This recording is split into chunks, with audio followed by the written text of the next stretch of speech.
presidente Jair Bolsonaro foi hoje ao Congresso Nacional para entregar pessoalmente a proposta do governo para a reforma da Previdência. Entre as principais mudanças está a definição de idade mínima de 65 anos para homens e 62 para mulheres.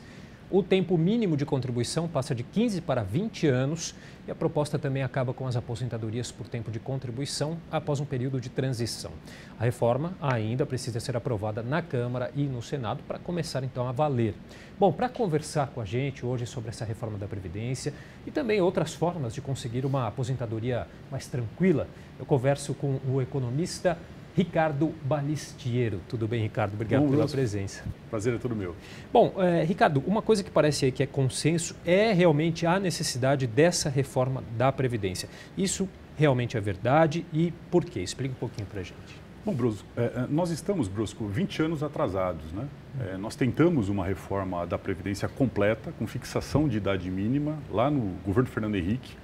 A proposta foi derrotada por um voto, né? E esse assunto é um assunto que passou por todos os presidentes da República deste período, né? Nesse período, o que aconteceu foi que o déficit público aumentou, a nossa expectativa de vida aumentou e a nossa expectativa de sobrevida a partir dos 60 anos também continua aumentando, né? Então, junta esses três fatores, né? Quer dizer, a reforma quase que se impõe ao presidente que tomasse posse agora no dia 1º de janeiro, né? Então, o que o governo Bolsonaro está fazendo é exatamente cumprir um script que já se esperava durante a campanha, seja quem fosse o vencedor, né? Então, é uma proposta que visa paulatinamente acabar com o tempo de contribuição.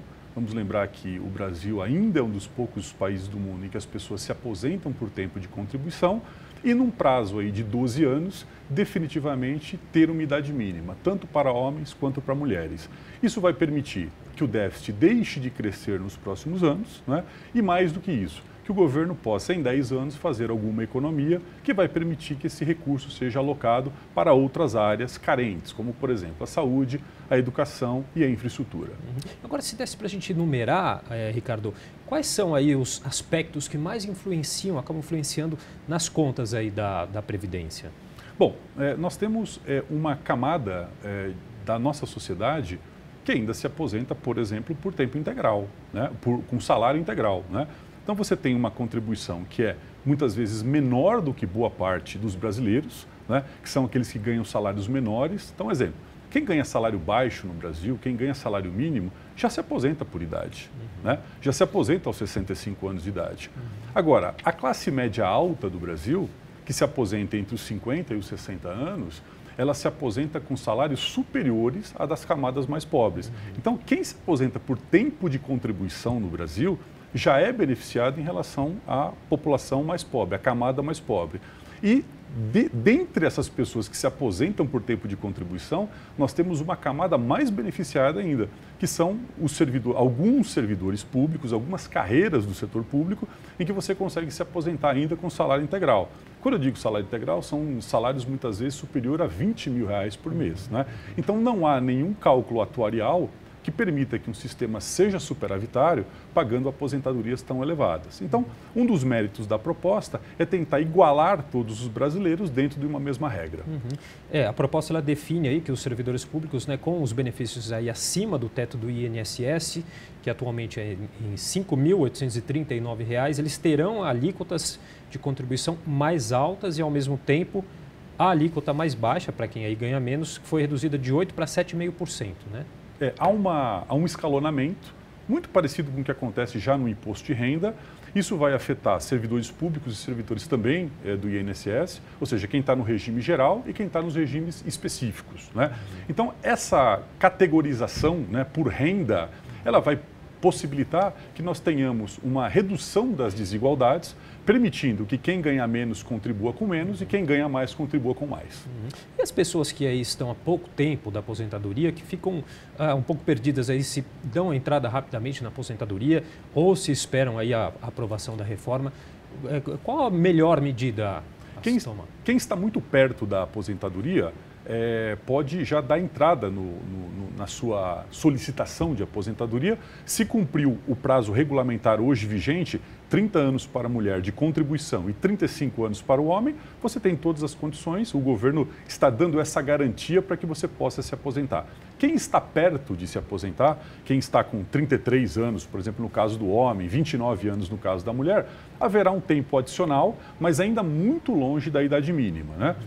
Quem está na casa de 30 a 40 anos ou de 40 a 50 anos, se sempre contribuiu, ou seja, se começou a contribuir lá quando tinha 18, 19 anos de idade, essa é a camada que será mais afetada.